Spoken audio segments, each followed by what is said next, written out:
Ricette antiche ed eccellenze in vetrina a Maracalagonis per la terza edizione della Sagra de Suvani e Sadomata. Per noi il servizio di Veronica Fadda, la sentiamo. Maracalagonis mette in mostra le sue eccellenze alla terza edizione della Sagra de Suvani e Sadomata. 2 giornate, oggi e domani, dedicate interamente alla valorizzazione e alla riscoperta delle antiche tradizioni dei prodotti tipici del territorio. Oltre al tipico pane di semola e al pomodoro marese, in evidenza anche i dolci, i vini ed i piatti della tradizione, grazie a degustazioni, mostre e numerosi espositori. Ci sono molti contadini che fanno la produzione dei pomodori, di tutti i prodotti tipici, e dunque abbiamo pensato di promuovere questa manifestazione dovuta a loro per valorizzare Maracalagonis. Valorizzazione dei prodotti locali, ma anche vendita al dettaglio del pane e dei pomodori, che vantano da quest'anno una preziosa certificazione.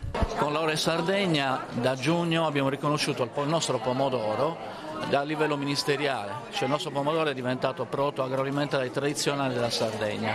È un primo passo per portare in auge tutte le nostre produzioni.